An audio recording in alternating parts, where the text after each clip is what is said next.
Hello guys, ഇപ്പോൾ നമ്മൾ ഇന്ന് വന്നിട്ടുള്ളത് നമ്മുടെ മാത്സ് എക്സാമിൻ്റെ റിവ്യൂ ആയിട്ടാണ്. അപ്പോൾ മാത്സ് എക്സാമിൻ്റെ റിവ്യൂ പറയുകയാണെന്നുണ്ടെങ്കിൽ നിങ്ങൾ നമ്മുടെ ചാനലിൽ തന്നെ കണ്ടു കാണും. നമ്മൾ മാത്സ് എക്സാം സ്റ്റഡി സീരീസ് വരെ വെച്ചിട്ടുണ്ടായിരുന്നു. എന്ന് വെച്ച് കഴിഞ്ഞാൽ നമ്മൾ അത്രയും നല്ലോണം പ്രിപ്പയർ ചെയ്തിട്ടായിരുന്നു എക്സാമിന് പോയിട്ടുണ്ടായിരുന്നത്.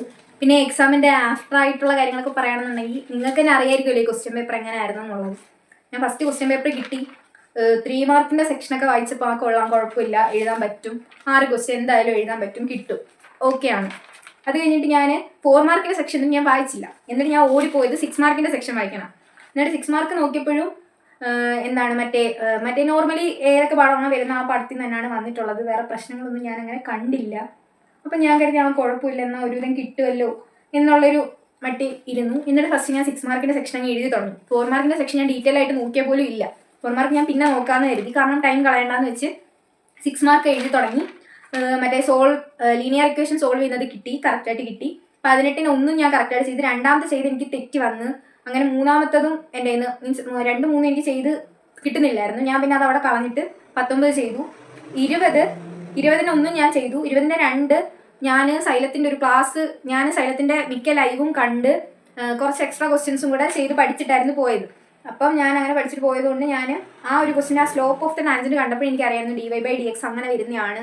അപ്പോൾ അത് എല്ലാവർക്കും ചിലപ്പോൾ കിട്ടണമെന്നില്ല. അപ്പോൾ അങ്ങനെ കിട്ടിയത് കൊണ്ട് ഞാൻ അതുകൂടെ വെച്ച് അഡ്ജസ്റ്റ് ചെയ്ത് അതും എഴുതി. അപ്പം എനിക്ക് 6 മാർക്കിൻ്റെ സെക്ഷൻ കിട്ടിയ ആ ഒരു സന്തോഷത്തിൽ പിന്നെ ഞാൻ നേരെ വന്ന് 3 മാർക്കിൻ്റെ സെക്ഷൻ എടുത്ത് 1 എഴുതി, 2 എഴുതി, 3 കറക്റ്റായിട്ട് കിട്ടി, 4 എഴുതി. അത് കഴിഞ്ഞ് വന്ന് 5ാമത്തെ ക്വസ്റ്റ്യനും എഴുതി. പിന്നെ ഞാൻ എത്ര ക്വസ്റ്റ്യൻ എഴുതി ഇവിടെ മൊത്തം 2, 3, 4, ഞാൻ 5ാമത്തെ ക്വസ്റ്റ്യൻ വരെ എഴുതിയെന്ന് തോന്നുന്നു. ആ സെക്ഷനിൽ ഒരു ക്വസ്റ്റ്യൻ എഴുതിയില്ല. Wow, super. അത് ഞാൻ ഇപ്പോഴാണ് അറിയുന്നത്, ആ സെക്ഷനിൽ ഒരു ക്വസ്റ്റ്യൻ വിട്ടുപോകുന്ന കാര്യം. പക്ഷെ ആ സെക്ഷൻ ആക്ച്വലി നല്ല എളുപ്പമായിരുന്നു. ഞാൻ 4 മാർക്കിൻ്റെ സെക്ഷൻ എഴുതാൻ സമയം കിട്ടത്തില്ല എന്ന് പറഞ്ഞാൽ അവിടുത്തെ 5 എഴുതിയിട്ട് നേരെ 4 മാർക്കിൻ്റെ സെക്ഷനിലോട്ട് ചാടിയത്. അതാണ് പണിയിട്ട്. അപ്പോൾ ആ സെക്ഷനിൽ നിന്ന് പോയി 3 മാർക്ക് പോയി. പിന്നെ 4 മാർക്കിൻ്റെ സെക്ഷനിലോട്ട് വരുമ്പം എനിക്ക് 9 A കുഴപ്പമില്ലായിരുന്നു, B ഞാൻ ചെയ്ത് കണ്ടുപിടിച്ചു. C വന്നപ്പോഴത്തേക്ക് എനിക്ക് അറിഞ്ഞൂടാ അത് എന്താണത്. എനിക്കിനി അത് ഞാൻ എന്നിട്ട് ആലോചിക്കുക A = A അല്ലേ, അങ്ങനെയല്ലേ, സിമെട്രിക് അല്ലേ, എന്തൊക്കെയോ ഞാൻ ആലോചിച്ച് സമയം കളയണമെന്ന് വെച്ച് 10 എഴുതി. 10 എനിക്ക് കറക്റ്റായിട്ട് കിട്ടി. ഇൻ്റഗ്രേഷൻ ആയിരുന്നു, ചതിച്ചില്ല. ഞാൻ ഇൻ്റഗ്രേഷൻ നല്ലോണം പഠിച്ചായിരുന്നു. ഈ ഒരു ഇൻ്റഗ്രേഷൻ എന്തായാലും എനിക്ക് ചെയ്യാൻ പറ്റി. മറ്റേതിനകത്ത് ഇൻ്റഗ്രേഷൻ മിക്സ് ചെയ്ത് ചോദിച്ചതിൽ എനിക്ക് ഇച്ചിരി പാടുണ്ടായിരുന്നു. പിന്നെ എനിക്ക് 11ാമത്തെ ക്വസ്റ്റ്യനിലും ഞാനത് ആപ്ലിക്കേഷൻ ഓഫ് ഡെറിവേറ്റീവ്സ് ആണ്. ഞാനത് ലാസ്റ്റ് നോക്കിയ ചാപ്റ്റർ ആയിരുന്നു. എനിക്കത് അത്ര ഉറപ്പുള്ള ചാപ്റ്റർ അല്ലെന്നുണ്ടെങ്കിലും അതെനിക്ക് ഒരു എഴുതാൻ പറ്റി, കുഴപ്പമില്ലാണ്ട് ഞാൻ അറ്റൻഡ് ചെയ്തിട്ടുണ്ട്. പിന്നെ എനിക്ക് 13ാമത്തെ ക്വസ്റ്റ്യൻ്റെ A കണ്ടപ്പോഴേ ഞാൻ ആലോചിക്കും ഇതൊക്കെ എവിടുന്ന, ഇതൊക്കെ ഞാൻ ഈ ഒരു സംഭവം ഞാൻ കണ്ടിട്ടേ ഇല്ല. ഞാൻ സീരിയസ്ലി അതെനിക്ക് അറിഞ്ഞുകൂടത് എങ്ങനെയാണ് ഇത് വരുന്നതെന്ന്. എന്നിട്ട് ഞാൻ അതിൻ്റെ B ഞാൻ എങ്ങനെയോ അഡ്ജസ്റ്റ് ചെയ്ത് എനിക്ക് എന്തോ ഏരിയ കിട്ടിയിട്ടുണ്ട്. ശരിയാണെന്ന് അറിയാൻ വയ്യ. 14ൻ്റെ Aയും എനിക്ക് ഡൗട്ട് ഉണ്ടായിരുന്നു. ഞാൻ പിന്നെ ടൈം കളയാതെ ഓപ്ഷൻ B സെലക്ട് ചെയ്തിട്ട് ഞാൻ അതിൻ്റെ ബാക്കി ചെയ്ത് അതിൻ്റെ ബാക്കിയൊക്കെ ചെയ്യാൻ പറ്റുമായിരുന്നു, കുഴപ്പമില്ലാണ്ട് കിട്ടിയത്. പിന്നെ 15ൻ്റെതും 4 മാർക്കിൻ്റെ ക്വസ്റ്റ്യൻ ചെയ്ത് കിട്ടി. 16 ഞാൻ ചെയ്യണമെന്ന് വെച്ചാണ്, പക്ഷേ എനിക്കത് വായിച്ചിട്ട് ഒന്നും മനസ്സിലാവുന്നില്ല. പ്രോബബിലിറ്റി എന്ന് വെച്ച് കഴിഞ്ഞാൽ എന്നിട്ട് ലാസ്റ്റ് ഞാൻ ഈ 2 മാർക്ക് സെക്ഷനിൽ ഈ പ്രോബബിലിറ്റി ചെയ്യുന്ന വെച്ചാൽ അതും എടുത്ത്, എന്നിട്ട് അതും വായിച്ചിട്ട് എനിക്കൊന്നും മനസ്സിലാവുന്നില്ല. ഞാൻ കരുതി വേണ്ട, കളഞ്ഞേക്കാമെന്ന് കരുതി ഞാനത് വിട്ടയാണ്. ഞാനത് ചെയ്യണമെന്ന് വിചാരിച്ചാണ്, പക്ഷെ ഞാൻ ചെയ്തില്ല. പിന്നാണ് ഇപ്പോഴാണ് 3 മാർക്കിൻ്റെ സെക്ഷനിൽ ഒരു ക്വസ്റ്റ്യൻ എഴുതിയിട്ടില്ലെന്ന് പറയുന്നത്. സൂപ്പർ, ഇനി ഇപ്പോഴാണ് കുറച്ചുകൂടെ ഇതായത്, നല്ലതായിരുന്നു. എന്നിട്ട് പിന്നെ നമ്മൾ വരുമ്പം 3 മാർക്കിൻ്റെ സെക്ഷൻ എന്നാൽ അതെൻ്റെ എനിക്കൊന്ന് 4 മാർക്കിൻ്റെ ടെൻഷൻ്റെ സീരീസിൽ മീൻസ് ആ ഒരു ടെൻഷൻ വന്ന് അതിൻ്റെ ഇതിൽ പോയതാണെന്ന് തോന്നുന്നു. അത് പോട്ടെ, കുഴപ്പമില്ലാന്ന് പറയാം. ഇപ്പം അതേ പറ്റത്തുള്ളല്ലോ, വേറൊന്നും ചെയ്യാൻ പറ്റില്ല.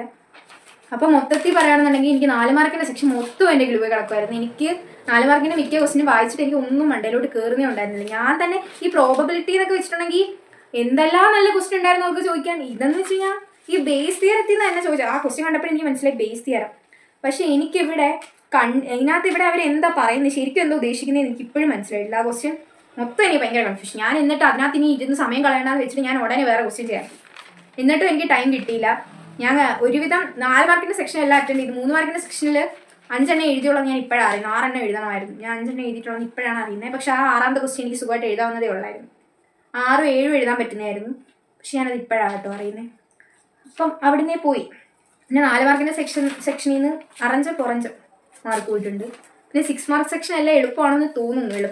മീൻസ് എല്ലാം എഴുതിയത് കറക്റ്റാണെന്ന് തോന്നുന്നു. അങ്ങനെയാണെന്നുണ്ടെങ്കിൽ കുഴപ്പമില്ല. പിന്നെ ആകെപ്പാടൊരു ആശ്വാസം എന്ന് പറയുന്നത് +1 മാത്സിന് നല്ല മാർക്കുണ്ടായിരുന്നു, അതുകൊണ്ട് വലിയ പ്രശ്നമില്ല. പക്ഷെ പ്ലസ് ടുവിൽ വിചാരിച്ച പോലെ അല്ല, നല്ല പണി കിട്ടിയിട്ടുണ്ട്. പ്ലസ് വണ്ണിൽ എല്ലാം നല്ല ക്വസ്റ്റനായിരുന്നു, അടിപൊളിയായിട്ട് എഴുതാൻ പറ്റി. പക്ഷെ പ്ലസ് ടുവിൽ പണി കിട്ടി. ഇനിയിപ്പോൾ പറഞ്ഞിട്ട് കാര്യമില്ല. നിങ്ങൾക്ക് എക്സാം എങ്ങനെ ഉണ്ടായിരുന്നുള്ള ഈ വീഡിയോയുടെ എല്ലാം ഉറപ്പായിട്ടും കമൻറ്റ് ചെയ്യാം. അതുപോലെ തന്നെ നമുക്ക് ബയോളജിയുടെ എക്സാമാണ് വരുന്നത്. അപ്പോൾ ബയോളജിയുടെ എക്സാമിൻ്റെ റിവ്യൂ നമ്മൾ ഉറപ്പായിട്ടും വരുന്നതായിരിക്കും. അപ്പോൾ എല്ലാവർക്കും ഓക്കെ ബൈ.